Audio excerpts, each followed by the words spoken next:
Writing samples for video games with me, Giles Armstrong. Before we properly begin, there we go. There's my face again. Little bit of housekeeping. So yes, the workshop is being recorded. So for any of you watching live, don't worry too much about taking notes because you'll be able to have a look at this on YouTube in the near future. Apologies in advance for any road noises. I live next to a very busy main road, which is just on the other side of that window. And this mic here might pick up some noises. I promise it's not me or my belly. It also could be my dog barking. I live at home, as most people do. So, things, just expect the unexpected. Now, those of you watching live, you already know what Limit Break is. But for those watching in the near or indeed far future, Limit Break is a mentorship program aimed at underrepresented people working in the UK games industry. Participants are paired with a mentor who is an established professional in their field, like me. And unlike some other mentorship schemes I've seen online, participation in Limit Break is completely free. Applications for the next cohort open in spring. So if you're based in the UK, do check it out. So the format of this workshop is loosely as follows. Excuse me. I am going to waffle in as directed a manner as I can manage for about an hour. And after that, we'll open the floor to a Q&A session. So, lovely workshop participants, as we progress, feel free to pop your questions in the chat. I might try to address a couple as we go. And any that I don't get round to during this workshop, I'm going to answer using the social media platform that up until a week ago was called Twitter, which will probably date this workshop even more than the slide at the start with the date. I should point out that this workshop is aimed at people who are early in their writing career or just starting out, but anyone who's an experienced games writer might glean a couple of nuggets or new ideas too.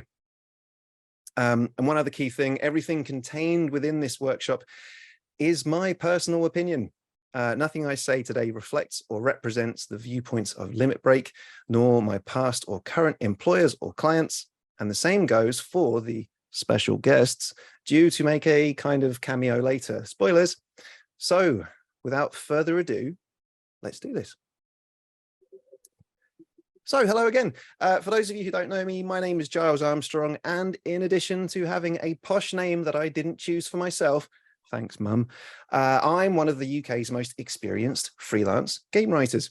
I've been working in the games industry since 2007, and I am fast approaching my 16-year work anniversary.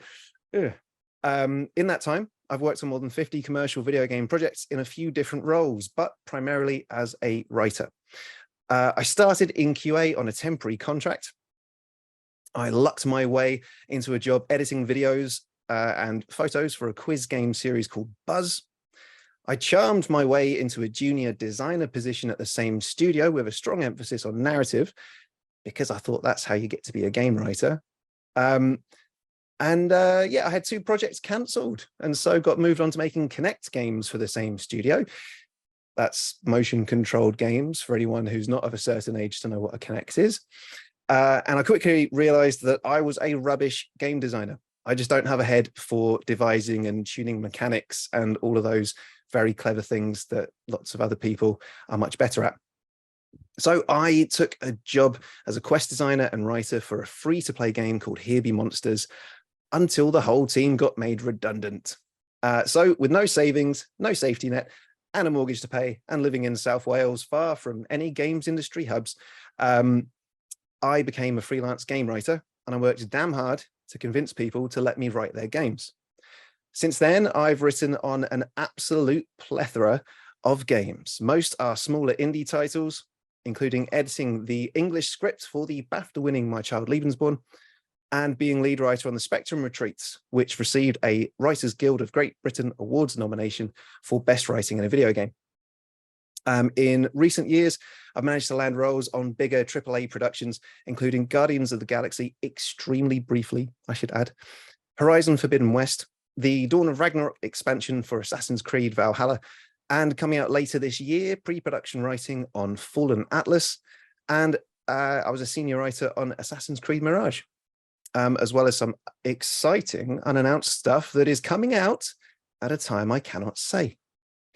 Now, even with a track record, landing the vast majority of these roles has required sending writing samples to the people in charge of these projects. So it's probably safe to say that I know a thing or two about writing samples. And I've also been in the position of being the first reviewer of game writer applications for a major studio during one of my more recent jobs, looking over candidates' cover letters, CVs, and samples, and having a say over who made it to the hiring manager's inbox. So I've got experience from both sides of the fence, so to speak. So for today's topic, here's our learning outcomes. Something important to know. There is, oh, here's our first police car. There we are. For today's topic, something important to know, there is no one best way when it comes to writing samples. There isn't a secret official format that must be followed upon pain of death.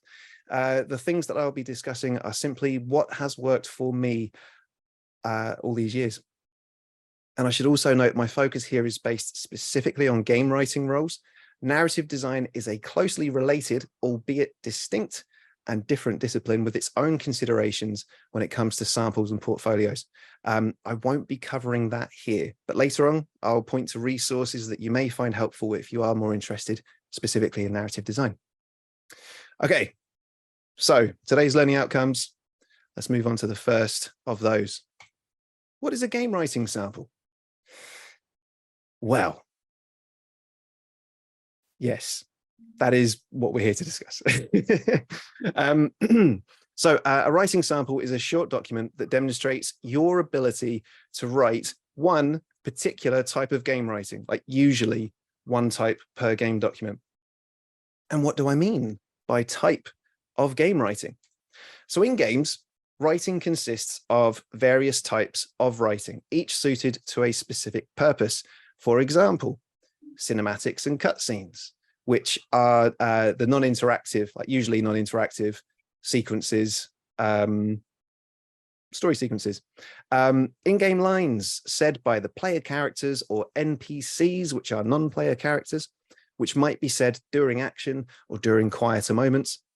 Interactive dialogue sequences, where players can choose what their character says to other characters, often with consequences that might affect later events. Character bios, detailing key info about characters you meet in a game. In-game documents, such as letters or journal entries from that one scientist who felt the need to jot down that his green keycard is inside the safe and the key code is 1234. No one would ever guess that. Names and descriptions for weapons, costumes, equipment, techniques, special abilities, and even for achievements and trophies. I do like the pun ones myself. And much, much more. So for instance, an example that I reference all the time, Insomniac's Spider-Man games, in those there is an in-world equivalent to Twitter that the player can read at any time, which updates as players make progress through the game. And those are just the aspects that are player-facing. A game writer will also create a perhaps alarming amount of documentation to be used by the development team. These might include story overviews, either high level, for instance, outlining a complete story, or lower level, for instance, outlining a specific quest from start to finish and everything in between. More detailed character bios, going into greater depth about a character's motivations, how they carry themselves, what they project outwardly, how they dress, how they solve problems, what the very worst thing that could ever happen to them might be, what the very best thing that could ever happen to them might be. Now, this leads us, just to remind you, whoever's got their mic on, that we are being recorded, just in case.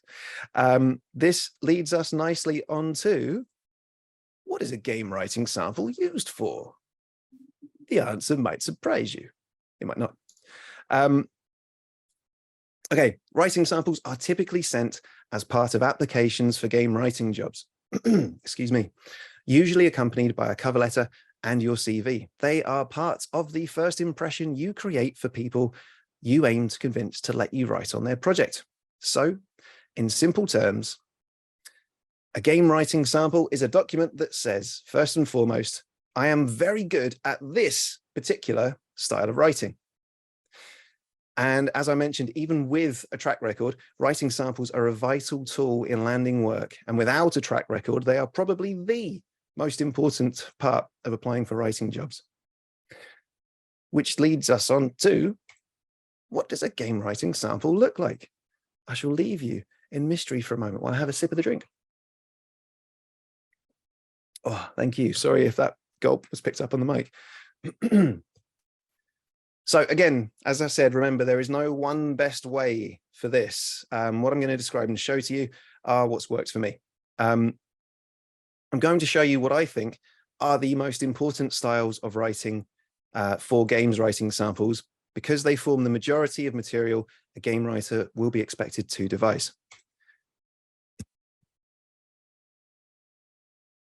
Excuse me. Cutscenes or cinematics, character bios, in-game barks, lines, or dialogue.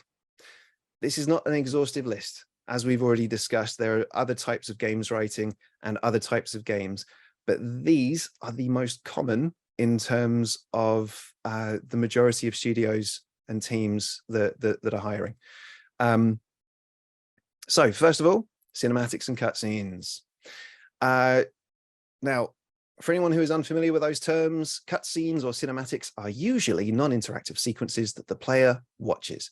In games, unless your name is Hideo Kojima, we usually keep these as brief as possible because they're often very expensive to produce. Cutscenes or cinematics are used interchangeably at different studios as a term. For some studios, a cinematic means a pre-rendered sequence, and a cutscene might mean a sequence rendered in real time. But for the sake of writing samples, consider them one and the same. And for the sake of writing samples, you've got infinite budget, go crazy, use all the best effects. So why do I think of these as the cornerstone of a games writing portfolio? Because good cutscene scripts show your command of visual storytelling, of dialogue, of structure, of pacing, of setups and payoffs, and your ability to reference recent events and allude to future events, aka the player's next course of action. Now, my top recommendation for writing samples as a whole are dramatic scenes, no more than 5 pages, but ideally more like 2 to 3 pages, written in screenplay format and that require minimal prior knowledge to understand and enjoy. By dramatic scenes, I mean scenes where something major happens for the character who is the focus of the scene. For instance, they find out something life-changing, something that will set them on a new course of action. And I'm going to show you 3 of mine. So first, a quick note about file naming. One of your jobs when it comes to writing samples is to make the recipient's life as easy as possible. What you want them to do is receive your files, click on them, open them, and be like, oh, this looks like it could be one of ours. And that comes down to the file naming as well.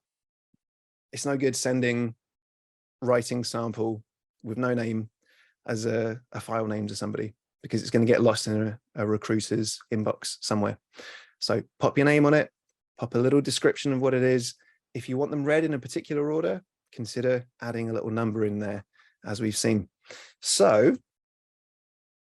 this is also a preview of what we'll be looking at in just a minute. Let's begin with Tail Singer. Now, this material is copyright of Quantum Soup Studios Limited. This scene was written with the intention of it being an audition scene for actors. And when done well, audition scenes make for great writing samples because they typically take the actors through a range of emotions. Now, a couple of things to note with this, it's just the first page, sorry, if you're enjoying the scene in any way.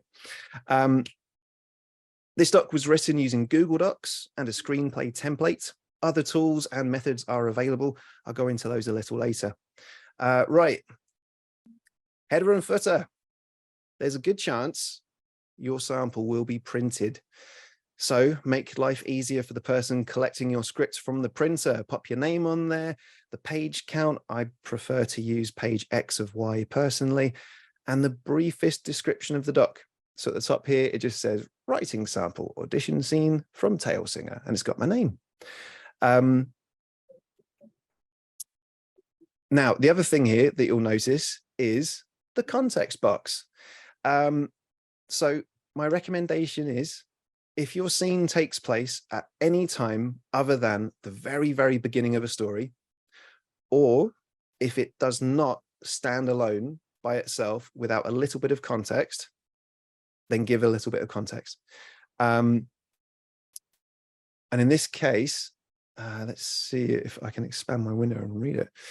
So this one says, having achieved her long-held desire to leave home, Gwen has begun training in the ways of being a bard. This scene takes place after Gwen has spent some time with the under the somewhat reluctant tutelage of Bedwyr, infamous master bard. The pair receive word that Roman troops have taken over Gwen's home village. Gwen wants to return home, but Bedwyr forbids it. So it's short, it's to the point, and the key thing here is it gives context for just this scene. It doesn't tell you a huge long thing about who Gwen is, who Bedwyr is, why they have a contentious relationship. That, you know, like it's just about what's going to make these 2.5 pages make sense to you. And so if you're going to use a word processor that lets you insert tables, that's all I do, is just click insert table and just do a 1-by-1 table and pop it in a little box out. If you're doing a screenplay format, then again, you can just do a couple of sentences as like unformatted text, maybe italicize it. Just again, make it so that the person picking this up doesn't have to mystically, magically know an awful lot about your world before they get started. So this one is a different sample. This is an original piece based on a writing test brief that I received when applying for a job many, many, many moons ago. It was written using software called Fade-In, screenwriting software for PC, Mac, and Linux. The free version allows you to write scripts that are up to 10 pages per doc, which makes it well suited to game writing samples. So first up, bosh, header and footer. Don't leave it out. Attention to detail, folks. Now, this one has no context paragraph because it is intended to be fully standalone. And you'll also might see that I have gone into unusually lengthy descriptions of the character's appearance, like what they look like, what their costumes look like. Why? Because these are fully original characters, meaning that the reader won't know what they look like if it's important, and what they look like sometimes should be important if you want to convey something about your character. Excuse me. And also, this document is secretly showcasing an ability to think in terms of visual design and how a character's appearance can inform narrative. Crafty. So the next one, this is another one. So this is pages 3 and 4 of 4 of a space pirate sample. Again, written in Fade-In. And again, header and footer. Now, I'm showing you this one to show you how I lay out a choice within a cutscene in screenplay format. Again, there is no one best way. This is just what works for me. It's basic, but it got the job done. Importantly, the sample was kept short by showing the briefest of outcome to each choice, with clear implications of how it would affect gameplay that immediately followed this scene.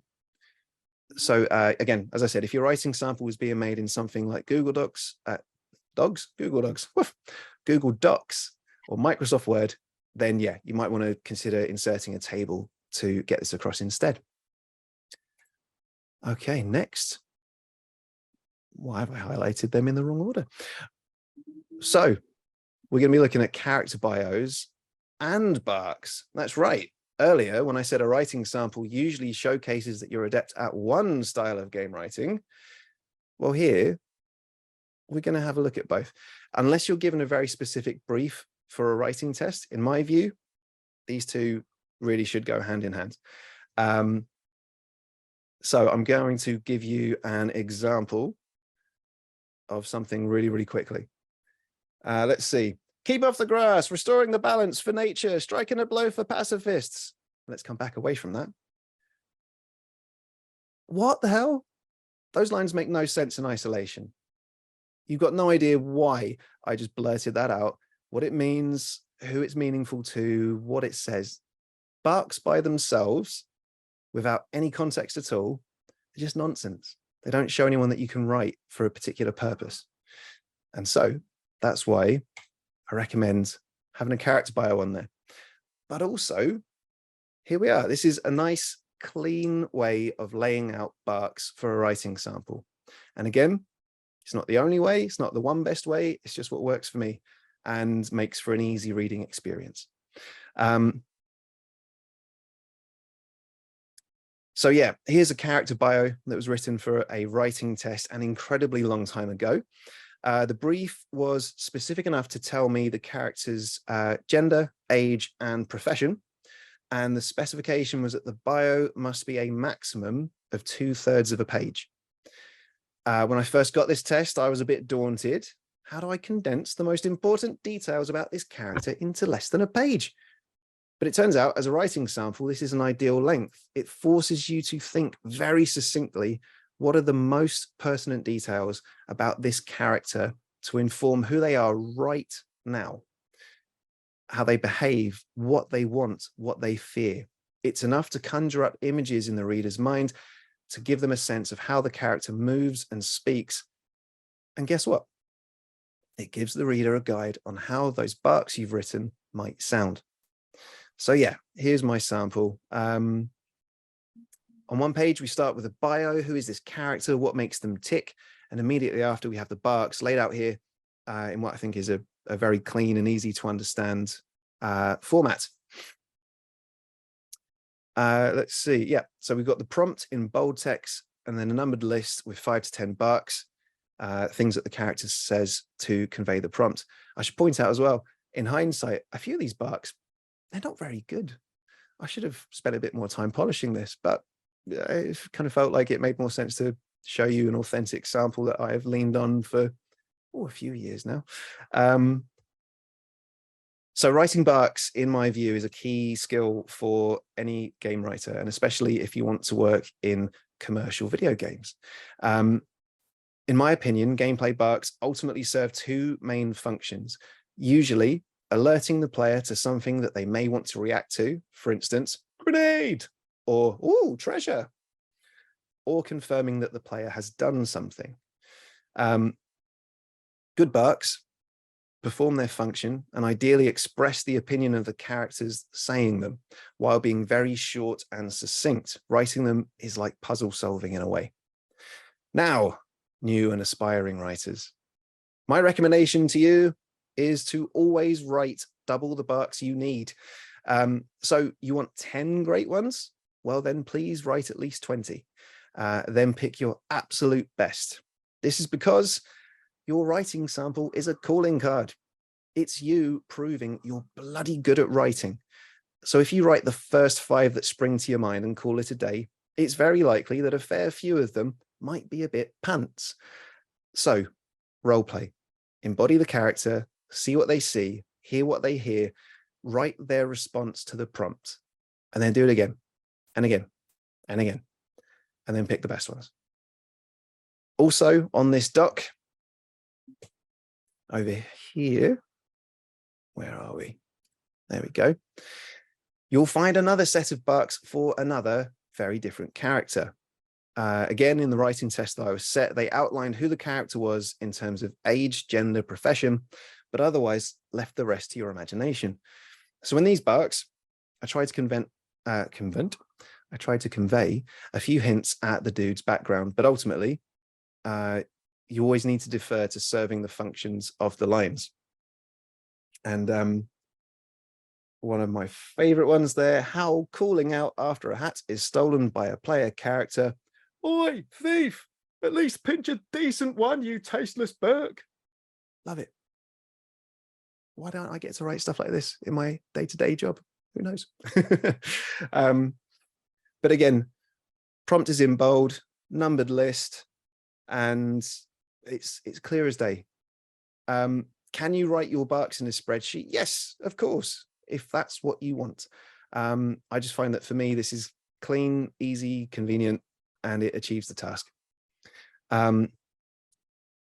So for me personally, those are the cornerstones, the foundational pieces of the kinds of writing samples that you should create for your writing portfolio. Because as I mentioned, they're the most common ground between each and every commercial video game project I've ever worked on across all gameplay genres, all narrative genres, and all target audiences. Now, let's see. Yeah. So again, these should be in your writing portfolio. But what is a writing portfolio? Well, don't worry, we'll come back to that. Now, please don't just take my word for it. I reached out to a few very cool and very kind people to get their 2 cents on what writing samples they would expect to see from applicants, and particularly junior writer applicants.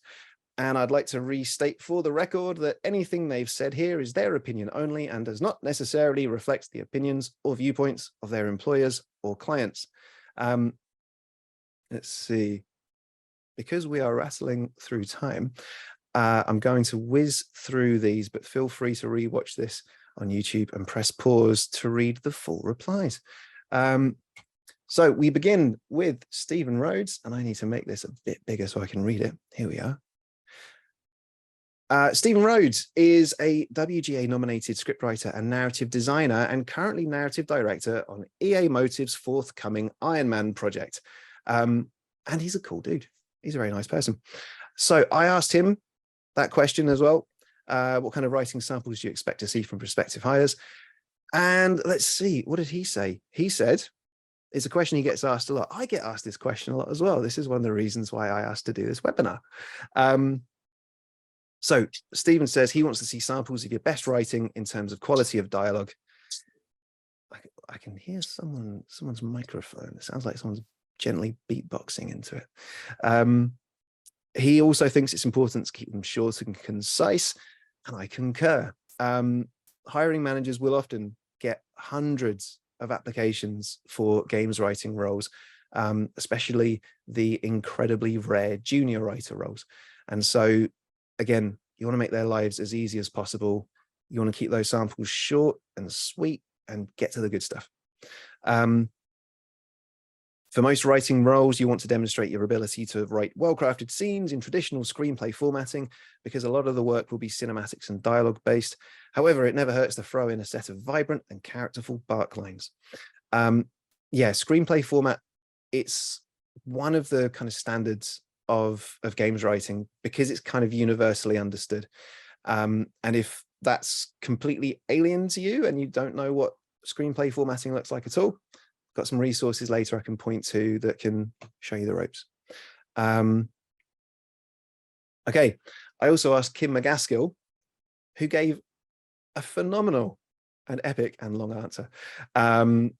Kim is narrative director at Savage Game Studios, a PlayStation studio, and worked on the criminally overlooked Destruction All-Stars, on which I was lead writer, so I'm biased in that regard. And yeah, Kim's got a great answer here. And again, on YouTube, come back, have a look. She is saying, keep your cinematic samples to 5 pages max. And I agree. Read the brief. So if you're looking at a job spec and they tell you what they want to receive, you send them what they want to receive. But also we've got a few tips and tricks on how to deduce what they want if they haven't told you. She says, grab the reader on page 1 with something about your style. Yeah, I'd agree. You want people to look at that first page and be like, yeah, this person can write. I'm going to read the second page too. And ideally they'll stick around. Let's see. So also in your portfolio, writers who can show their skill in barks or world building. And yeah, we've got here location bios.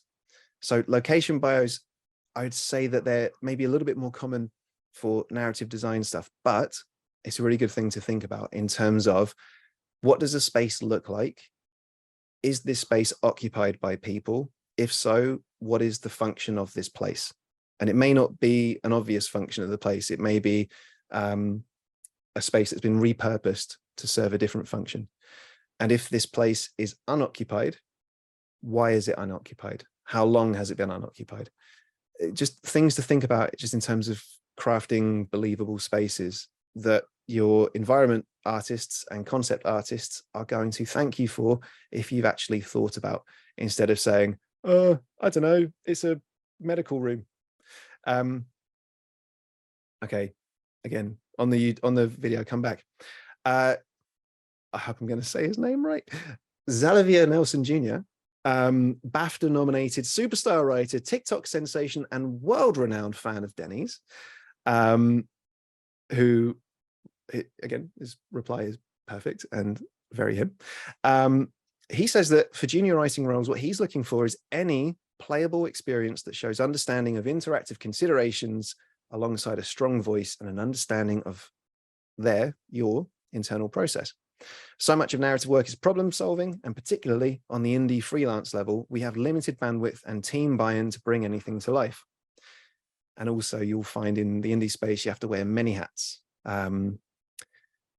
So the more someone can describe and show their process, perspective, ability to make accurate task estimates, etc., the more likely he is to bring them aboard.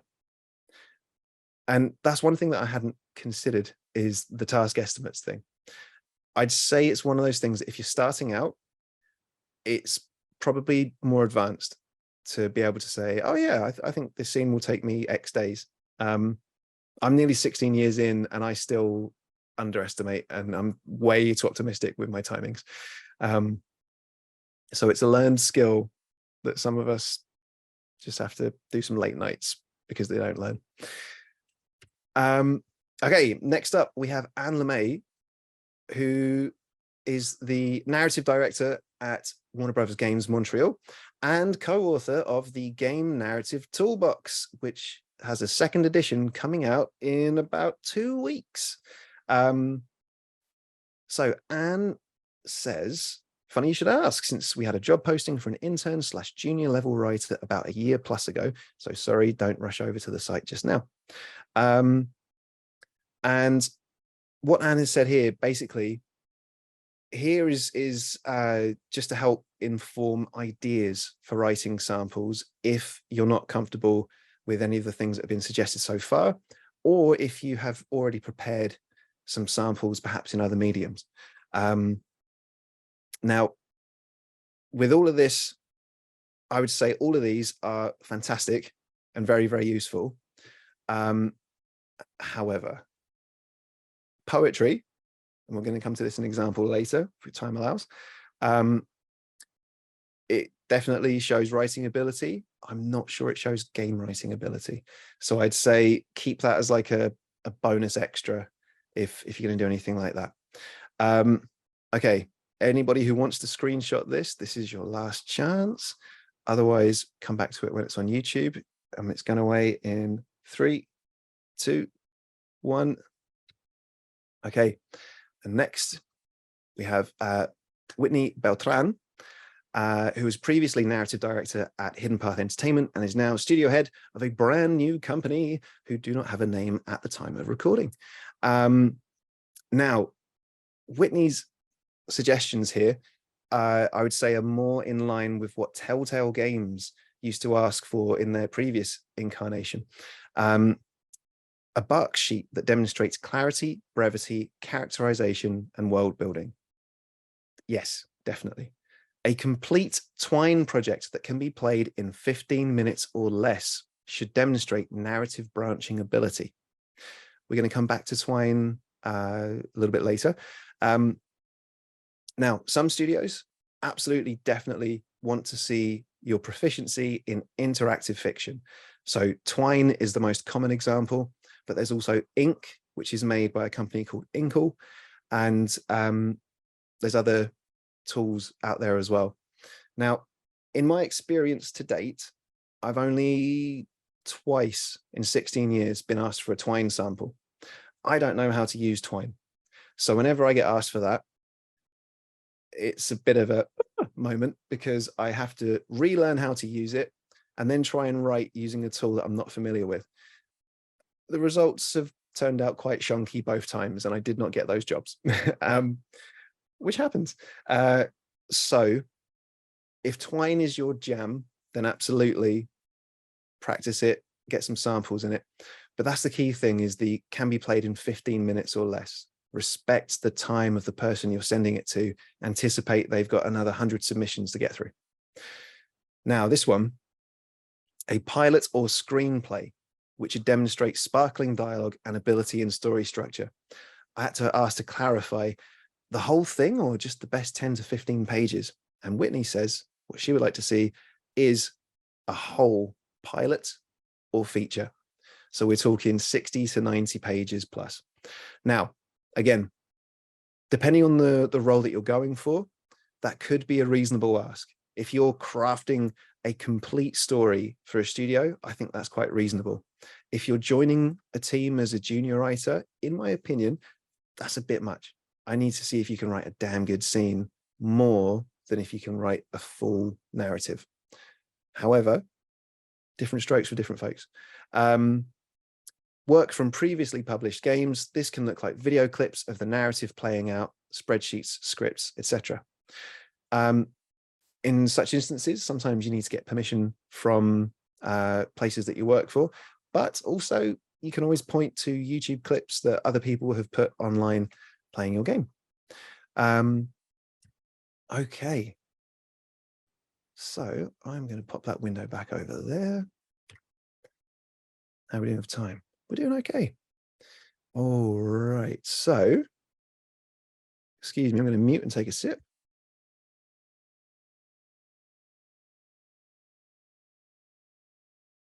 Right then, what makes for a good or bad game writing sample?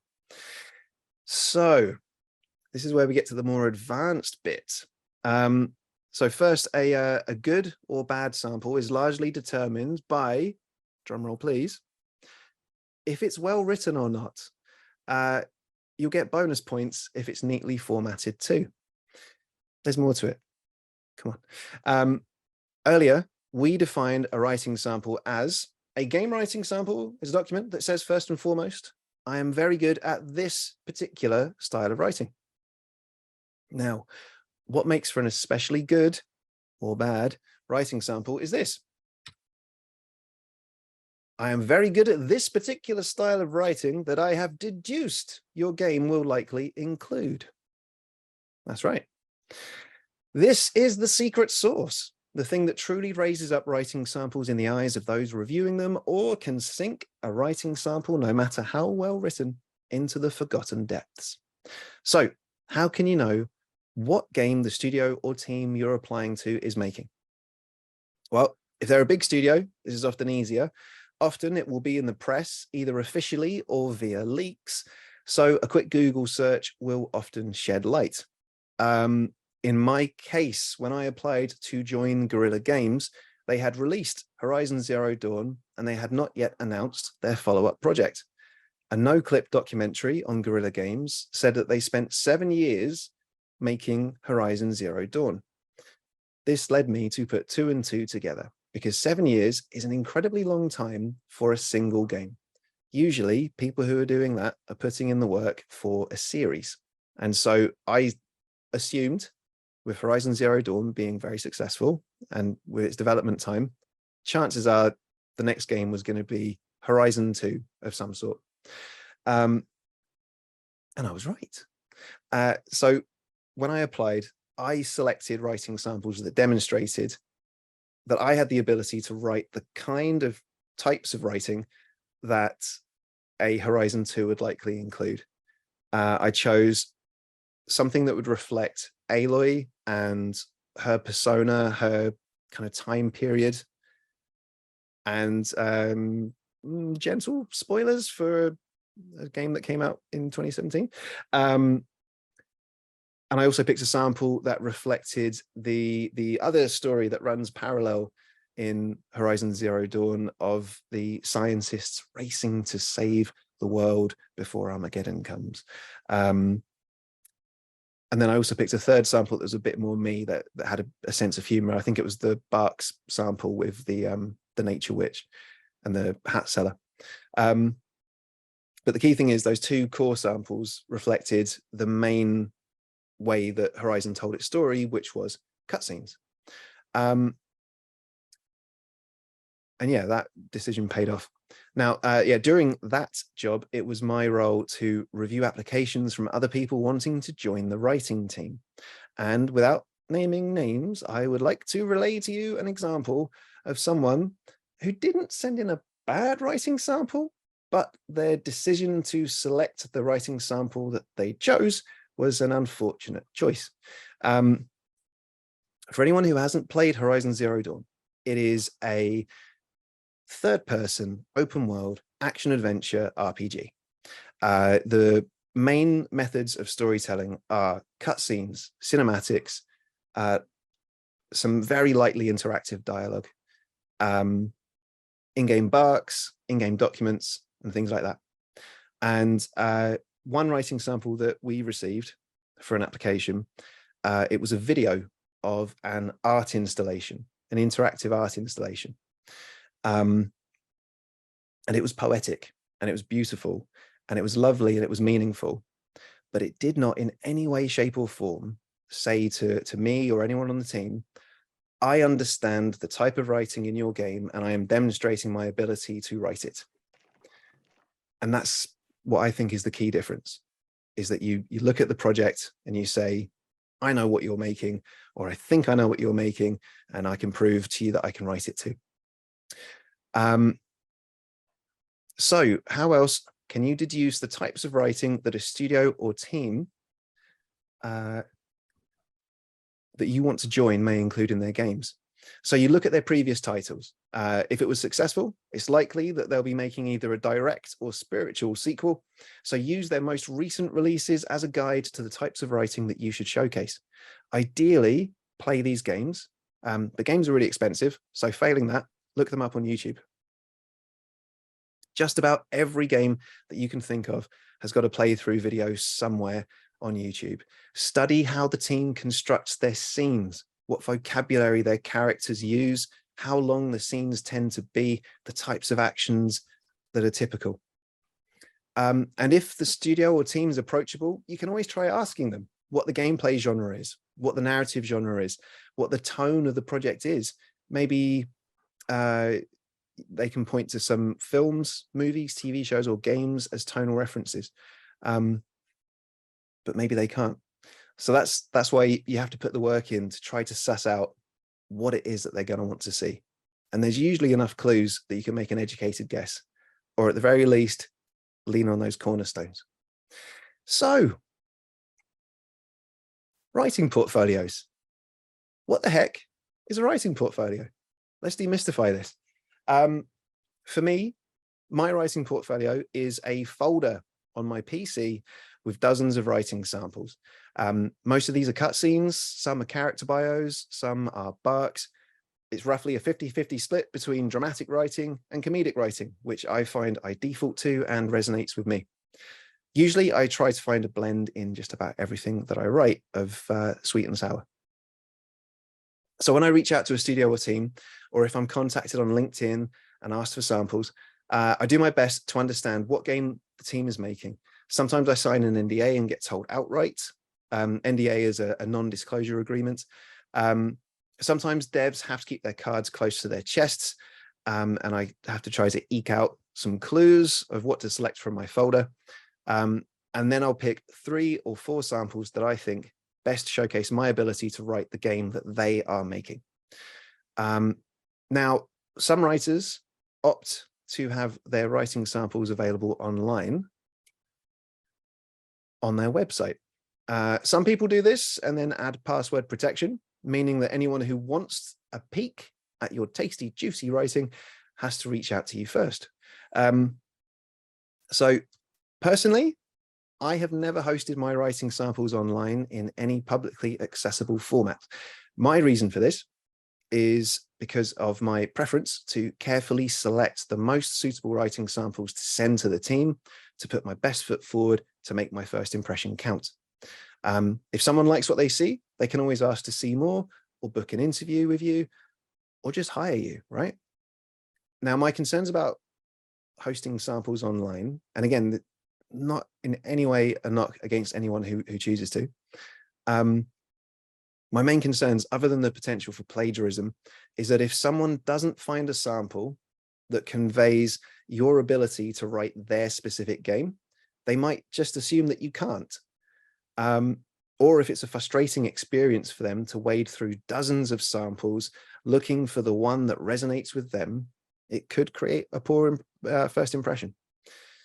Now, I have never known anyone working professionally in games to go hunting for writers by scouring their websites and reading samples, which isn't to say it couldn't ever happen. For all I know, it may well happen in the fan-made enthusiast space, people making mods or collaborating on projects as unpaid passion projects. But if anyone finds me by searching online for a game writer, and it happens, they also find the means to contact me. And after an initial chat, that's when I pick the best samples to send, and again, maximize my chances of my writing creating the best first impression that it can. And so that's what my so-called games writing portfolio is. It's just literally just a folder containing all the writing samples I've ever generated, always in the form of PDFs, because then you can guarantee the formatting will be retained, and all the writing tests that I've ever been set by studios or teams as part of a hiring process. Whoa, whoa, whoa. Writing tests, can you use those as writing samples? Yes and no. If you wrote the test before signing an NDA, and if it was unpaid work, then you own that work and you can do with it as you wish. If you wrote it after signing an NDA, then no, officially you cannot use what you wrote. However, there's nothing stopping you from taking the work you produced, modifying it, stripping out any details that relate to the project you wrote it for, making it generic, or even changing its genre completely. For instance, transporting something in feudal Japan to outer space. And if it was a paid writing test, which is incredibly rare, but it can happen, then no, that work belongs to the people who paid you for it. And that's what your contract should say. Can I write samples that use characters someone else made up? If it's for your own personal use and not to be used as a writing sample, then hell yes, you can create fan fiction. And that is not in any way derogatory against fan fiction. Some of my earliest writing as a kid was cooking up stories using characters I loved and sending them on all new adventures. I tell you, my version of what Yoda got up to between before A New Hope, I would argue more enjoyable than what transpired. But as a writing sample to be sent to studios or teams, it is best not to. And never, never, ever, ever, ever write a sample that uses the intellectual property of a studio or team that you're applying to. Often, a studio or team cannot look at the sample for legal reasons. They might be developing part of a story that, by complete coincidence, is very similar to your submission. And they could be accused of plagiarism. And not only that, and I've seen this before, if they can look at such a sample, if you get even the slightest detail wrong, it's going to bump their read and remove any confidence they may have in your ability to write the kinds of games they make. So if you get through to them, if they send you a writing test, that is your chance to flex your writer muscles with their characters, with their world, with their babies. And by then you'll be a lot more confident because they'll have looked at your samples and said, hell yeah, let's have a chat. So the other key reason why you don't want to use samples with other people's characters is we want writing samples to stand alone and work with either zero context or very, very minimal context. So if you write a sample that requires the reader to have an in-depth encyclopedic knowledge of everything that has ever happened to a set of characters that they didn't write in order to make sense of your sample, then it's not a good sample. However, there is nothing wrong with writing samples that feel like other properties. For instance, the fantasy tavern scene that we saw earlier feels like Fable or Discworld. The space pirate sample feels like Guardians of the Galaxy, and if you squint, Pirates of the Caribbean. in terms of the action and the character dynamics. And that's the key in creating and selecting writing samples. The absolute ideal is that you send samples to a studio or team that feel like the project they are making, so that they become confident that you would be able to write the kind of material that they want. And that's kind of it. So I want to point you to some resources before we open up for Q&A. I'm going to have a sip and then rattle through these. Okay. So writing software. Fade in is what I use. The free version, as I said, you can write samples that are up to 10 pages. You can publish them as PDFs. If you want to do screenplay formats and it's completely free, Trelby is open source. I haven't used it personally, so I can't vouch for it. I just know that it exists, and so I'm pointing you towards it. Twine is something that we mentioned before as well, which is for creating specifically interactive fiction.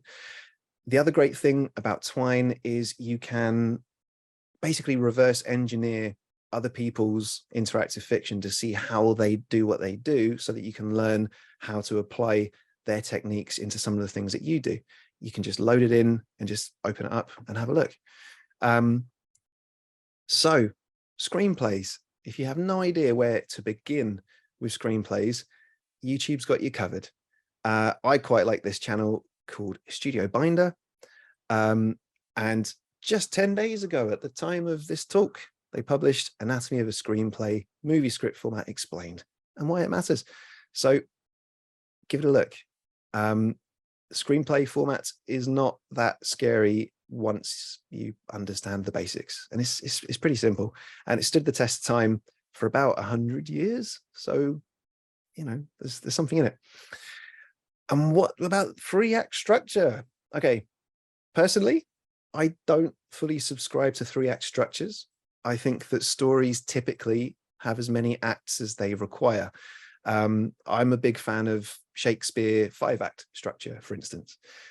But the reason why I'm pointing you towards something to do with 3-act structure is because act break scenes are really, really good as writing samples, as audition pieces, because they force the character into a corner. They make them essentially cross a threshold of some kind. And it's a point of no return. So like it's usually, there you go, we've got our first motorbike. So it's usually a scene where either the character suffers a setback and it changes the course of action, or they discover something that just flips their world upside down. And for a writing sample, those kind of scenes are really, really good. It really shows writing ability. So I mentioned as well, Ink and Inkle. And if you go over to the Inkle website, they have something called Inkle Writer, which, as far as I know, is a more user-friendly, beginner-friendly way of using the Ink tool set to create interactive fiction. So this is kind of an alternative, if you like, to Twine and something else I'll point out in a minute called Artisy Draft. If you are more hardcore than me, you can also jump straight into Ink, the scripting language, again, created by Inkle. From what I hear, it's amazing. I have never had to create anything using interactive fiction tools professionally, which means I cannot vouch, other than I hear really good things. And the people over at Inkle are lovely and wonderful and often give talks, and they've got all kinds of resources. The Twine website has lots of resources for Twine as well, I should probably say. Next up, Emily Short's blog is a goldmine of book reviews and all sorts of things to do with interactive fiction. So do check it out. Speaking of amazing resources, Limit Break mentor Raymond Vermeulen has posted a list of game writing and narrative design resources. The link is on the page. If you want to screenshot it real quick, go for it. Otherwise, if you're in the current Limit Break cohort, go over to the career writing chat on Slack. You'll find a direct link to it there. And if you're watching it on YouTube, you've had long enough. Another key resource, the Writers Guild of Great Britain, Writing for Video Games Guidelines. This, for me, has been an absolute savior when I was early career as a freelancer. It's got recommended day rates. It's got recommended salaries. And there's once or twice with some indie companies where I would quote them a day rate. They'd say, oh, I'm not sure about that. And I could refer them to these guidelines. And then all of a sudden they'd realize, that's the industry standard. So it's saved my bacon a few times. Plus, the Writers Guild always putting on events and talks and seminars, and they're definitely a group to keep an eye on. Next up, we have Artsy Draft, which is a more visual way of doing some game writing. There's a free version available. I believe it's on PC. That to me looks like a Mac, so maybe it's on Mac as well. I don't know. I've used this professionally once, and it's pretty good. It does what you need. Oh, who's that drawing over that? Must be Denzel's cat. There we go. Right, we go on to books. Something that came out recently. I don't know. Can I get rid of those green marks? Who knows? Let's see. Turn on the laser pointer. Maybe that'll do it. Ooh, there we go. That's not doing it. Right, apologies. The Game Writing Guide. Anna McGill's book came out quite recently.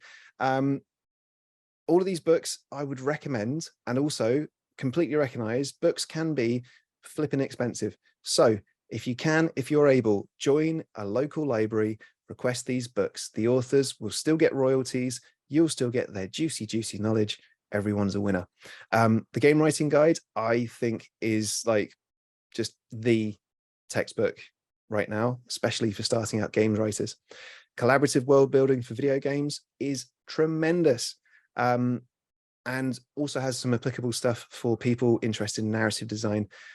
The Game Narrative Toolbox, as mentioned, second edition is coming out soon. And the Advanced Game Narrative Toolbox, I don't know if there's a second edition coming out soon, but these have lots of assignments and tasks in turn that will help you towards building portfolio pieces. So again, well worth a look and or a request from the library. A fairly recent book, Writing for Games by Hannah Nicklin. It's great. I'm running over, which means I'm just going to say it's wicked. Again, have a read, request it from your library.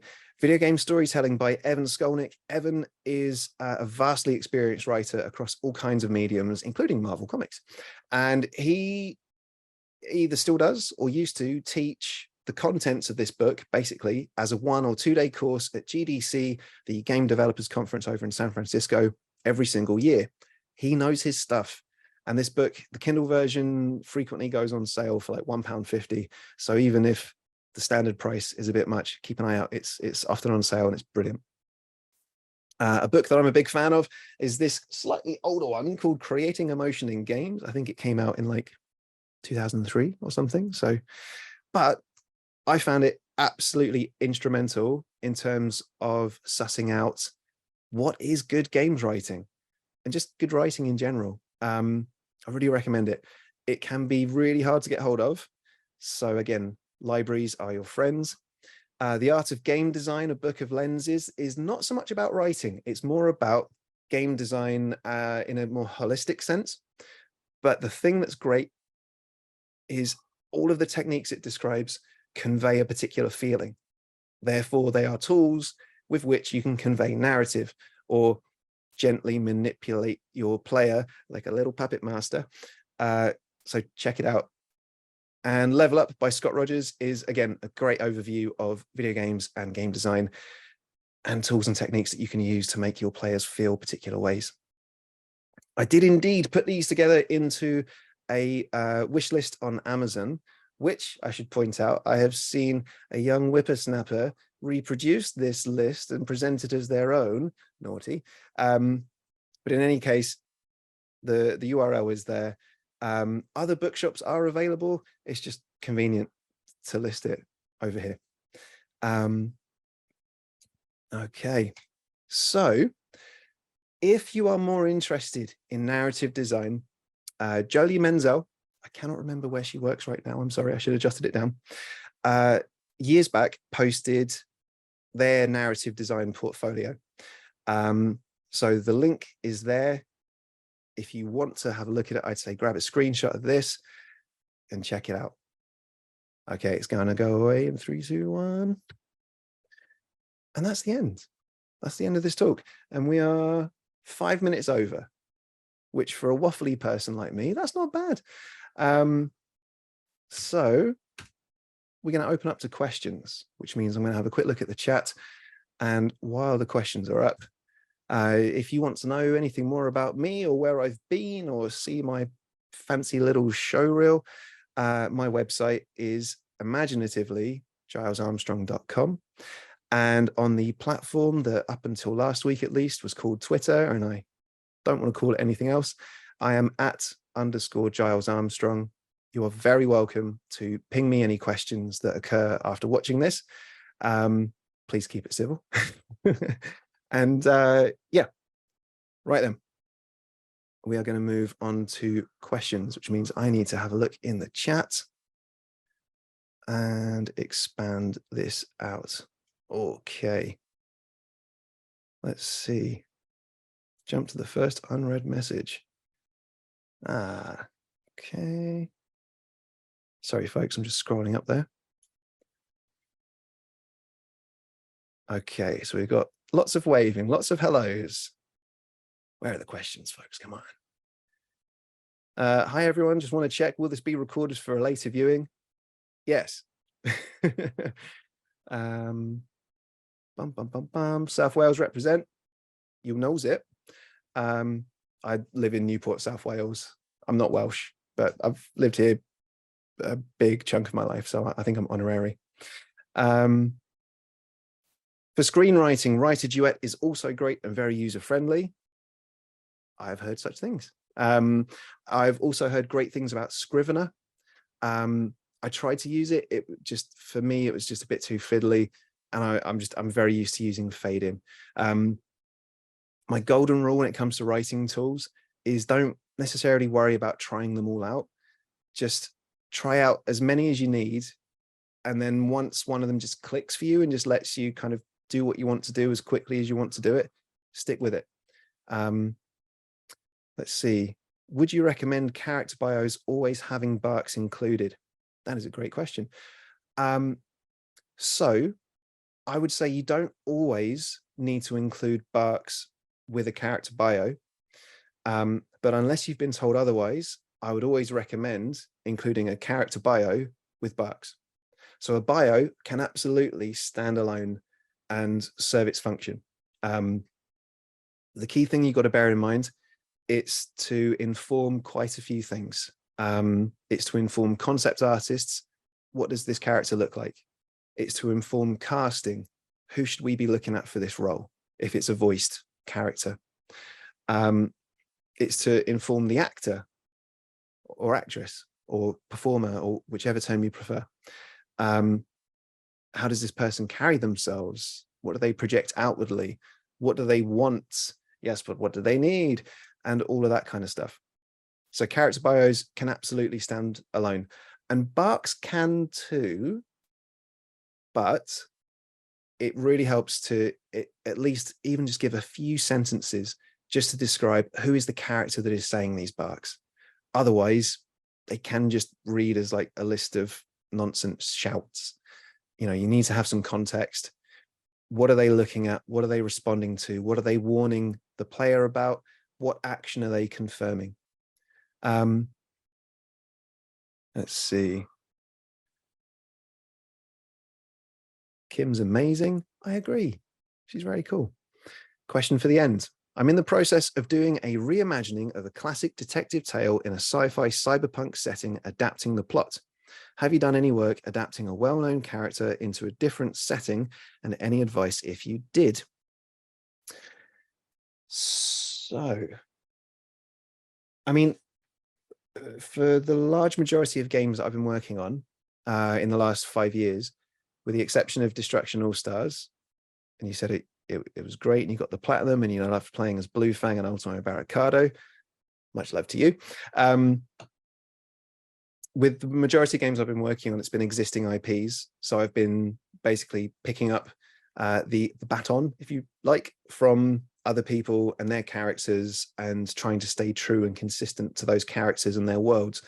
I haven't had the experience of taking those characters and transplanting them or transposing them, or whatever word I should be using, into a whole new situation and scenario. Any advice if you did? So I guess the only advice I would have is, if it's a classic detective tale, hopefully it's out of copyright, because otherwise you might not be allowed to use it. And I would say, so this is all about adaptation. I would say read up, watch YouTube videos, like really get well versed in the art of adaptation. And when you're looking at your story, have a look at the absolute core of it. Like, what is it about? And when I say what is it about, not what are the events that take place, but if you boiled it down to like a single sentence, maybe it's the emotional takeaway, maybe it's the final reveal. What is the absolute heart and soul of this story? And that's the thing that has to come across. You could lose every other detail, but if you're going to be authentic to this character in this situation, that's what you got to do, is distill it down into the absolute emotional core, which isn't easy. It's blimmin' hard. A link to the previous slide in case someone did not manage to screenshot in time. I'm going to have a quick look. Oh yeah, there you go. There it is. Good catch. For anyone watching on YouTube, somebody was very quick and got a screenshot of something that I recommended earlier. But if you are on YouTube, you can press pause and have a look at it at your leisure. Question for the Q&A. When putting together a portfolio, is it better to show a variety of genres across writing examples, even if some are weaker than others, or to stick with a genre/tone you're most comfortable with that elevates all writing samples? Okay, so this, I guess, depends, because my take is that the samples that you send to somebody should be relevant to their project, their studio, their team. You shouldn't just be sending a zip file with 20 writing samples and they can just wade through and see what they like, or directing them to your website and saying, oh, well, I didn't take the time to pick out the things I thought you'd be interested in. So just have a look at everything, see what you like. So when you're putting together a portfolio, remember that the portfolio generally is just for you.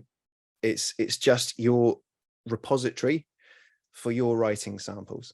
Now, if you're going to put it up online, I guess just make sure that you're only putting your absolute best stuff up there, but also make it super easy that when someone clicks on writing samples, at a glance, they can see what you've got, that they don't have to click 3-4 levels down before they get to a PDF, that they can just be like, okay, I want to see a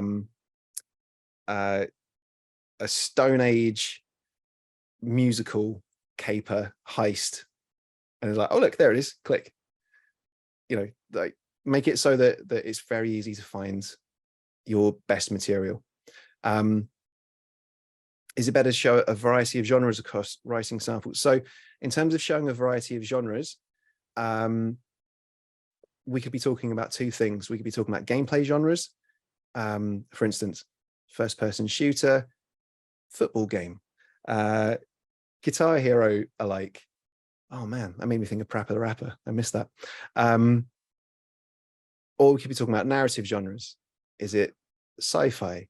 Is it a Western? Is it a horror? Which obviously I know there's lots of sub genres as well. Let's not go into that. Now, I would say the safest thing to do, is to write samples that reflects the kind of games that you want to work on. So, for instance, if you are mad about horror, if your dream studio is supermassive, then again, front load your samples with horror samples.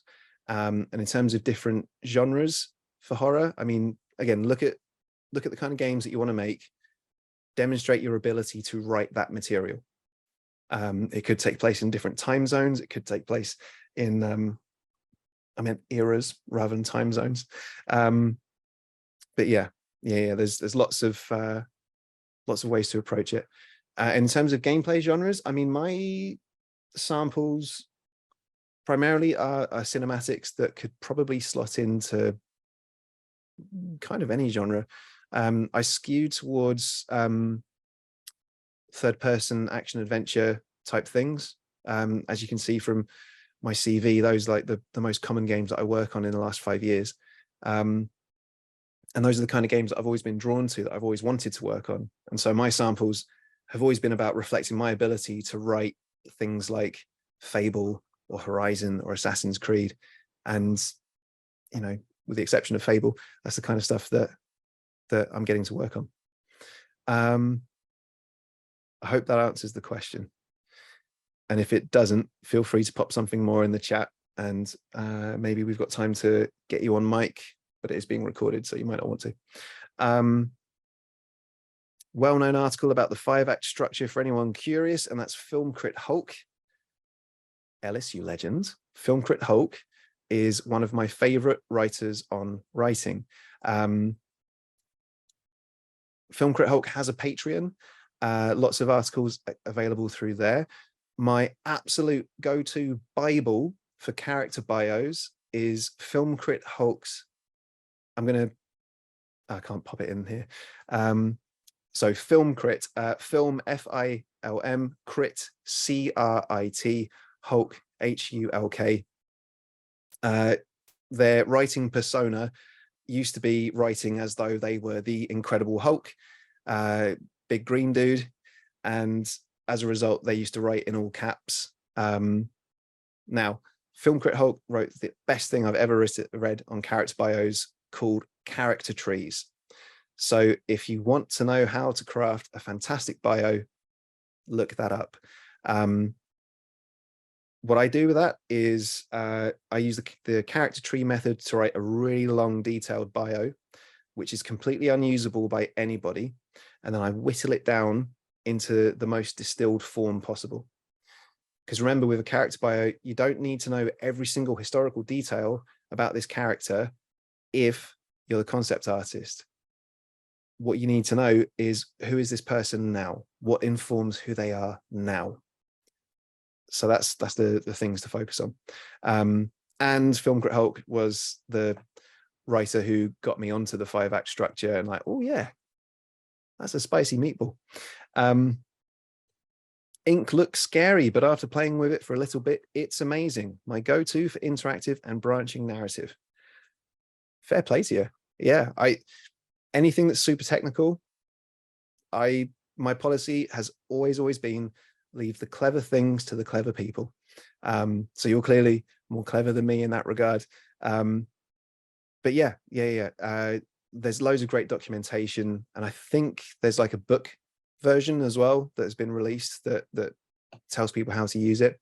Also look up John Ingold, Joningold. He frequently does amazing talks, very articulate, very kind, lovely guy. But the one in particular that I think is amazing was at Adventure X, which is a narrative games expo. And I think if you look up John Ingold, Adventure X, you should find it, but it was called Sparkling Dialogue or words to that effect. Yeah, he's great. Let's see. There's a clear annotations option if you hover over the screen, in which case, thank you. I don't use Zoom very much. I'm more of a Google Meet kind of guy. Someone here has the Evan Skolnick book. Good job. Someone here can vouch for writing for games by Hannah Nicklin. It's next to them on their desk right now. Awesome. Hannah's really cool as well. If you're on Twitter or X, then do give Hannah a follow, because they're always posting amazing stuff. For the person who put the green scribbles on, who said they're terribly sorry, don't worry, it was funny. I like it. Honestly, I hope it's going to be in the recording, because it's a beautiful organic moment that I could not have written myself. Honestly, it's great. Ellis says the Book of Lenses has an app too. It does. It hopefully works on current devices. I don't know if it's been updated in a long time. But if you have a look for, I guess, look online for that book. Let's go back to it. Hang on a second. Here we go. The Art of Game Design. So Jesse Shell, the company is Shell Games. And if you look up that website, then you'll find a quick link to your app store of choice to get the app. And again, that will give you kind of all of the lenses that are described in the book. But if you can, pick up the book as well. Again, that can be a really pricey one, because sometimes it's only available in America and shipping costs, oh my. So yeah, libraries, and try and specify the 3rd edition or a newer one if there's a newer one. Questions. Let's see how we're doing for time. We've got about 9 minutes left. I'm going to try and rattle through these. Do you think narrative design documents are a good/important thing to include in a portfolio? Okay. So I would say more so if you're looking for a narrative design position. I have seen an online course that's very expensive, and they task their students with creating game design documents, which isn't what you asked, but it's kind of tangential to the point. But it's advertised as a games writing course. Now, game writers will not be creating game design documents on any commercial professional product. So to pay an awful lot of money to go on a course to create something that you will not be making in a professional capacity, to me, seems a bit odd. But that's just my personal opinion. It does not reflect Limit Break or anyone else who has been discussed or featured on this talk. Question 2, I have a lot of ideas, but I find it difficult to scope things properly and find it easier to write to a brief. Do you have any advice on scope and or resources on where to find briefs? There is a joke there about Marks and Spencer's. So basically, what I tend to do is, for me, I always outline stuff. I outline something until I know the shape of it. And then I write the scene, and I try and find surprises along the way, like characters that make choices that just kind of occur in the moment that maybe I didn't plan in advance, but just excited me as I was writing.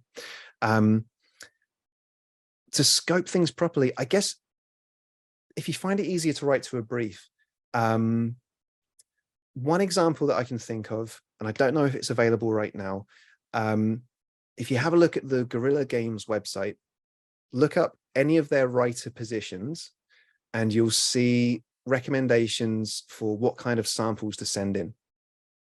Now, one of the reasons why I point you to them as an example is because for that part of the job spec, this guy wrote it. So I'd recommend having a look. But ultimately, if you find it easier to write to a brief, maybe write yourself a brief. I know that sounds a bit obvious, but task yourself with writing a pivotal scene where someone makes a life-changing decision in 2 to 3 pages. Give yourself limitations. Either it's a scene with 2 characters, which means you'll get to develop them a little bit within the scene, or it's a scene with 5 characters, but each of them has to get a bit of screen time, which means that the things that they say generally have to kind of sum up who they are and what they are. whilst also progressing the scene. It can be challenging. But in terms of advice on where to find briefs, so one of the books that I recommended over here, the Game Narrative Toolbox and the Advanced Game Narrative Toolbox. Also, the Game Writing Guide probably does. I've only skimmed it. I'm so sorry, Anna. I will read it when I have some time. I have a 3-year-old son, which means that time is not something that I have much of. But the Game Narrative Toolbox and the Advanced Game Narrative Toolbox definitely has briefs and tasks for writing samples. Game Narrative Toolbox, 2nd edition, is coming out in a couple of weeks. So go over, follow Anne LeMay on Twitter or X, whatever it's called. And I think she's posted some links. There might be a discount code that she has. But again, I would recommend not buying it right away. Wait for the 2nd edition because it's going to be improved in every conceivable way. How would you recommend fitting multiple choices in a writing sample without the samples getting extremely long? So, what I do, I keep it to one choice within a sample. In terms of multiple choices in a sample without it getting extremely long, you might be looking at creating interactive fiction. So using Twine or Ink or Inkle or Artisy Draft. So we have Artisy Draft came up there. And then the other ones were Ink and Inkle, and then bottom left, Twine. Now, obviously, interactive samples are great for games writing because they show that you can create writing that is intended to be played, but they're not so great if you want to print them out for any reason. So yeah, in my sample, the only one that's got a choice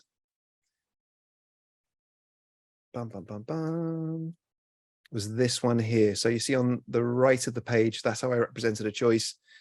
I've got other samples that represent other choices and they use tables. Sometimes that's like I think a 10-page sample from a game I wrote called The Descendant. But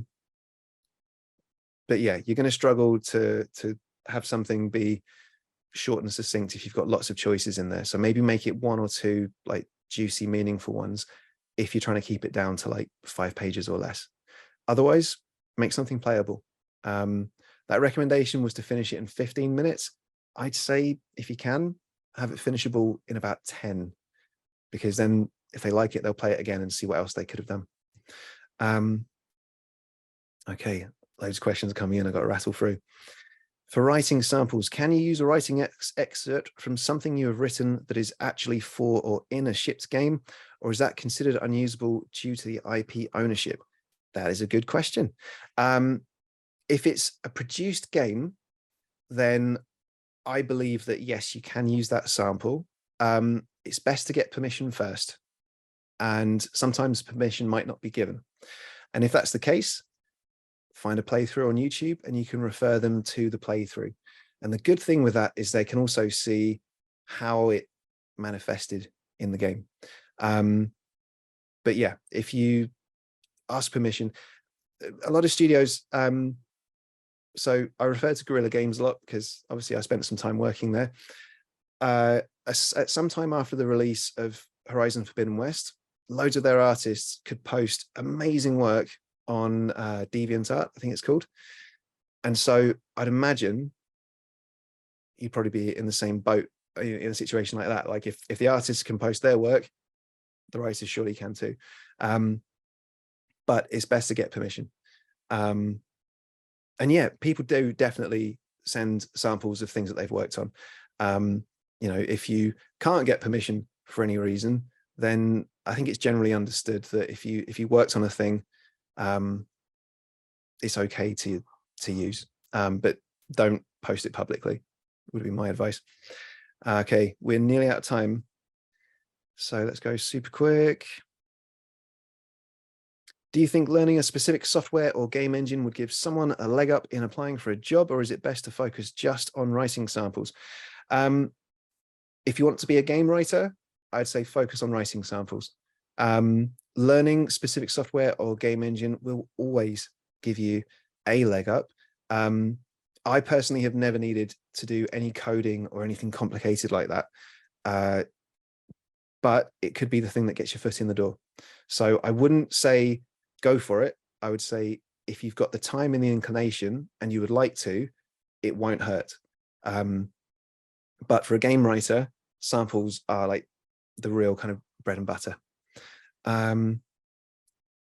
Looking at modern Shakespeare adaptations would be a good starting point. Indeed. Do you often write custom samples for applications, or do you wait for a potential writing test? Most applications I see are for junior/beginner writing roles. They close very quickly, leaving little time to customize samples. Yes, and that is why, if you have the time, you've got to write those samples in your own time. And that's why I'd say, again, look to the games that you would like to work on, write samples that feel like that kind of thing.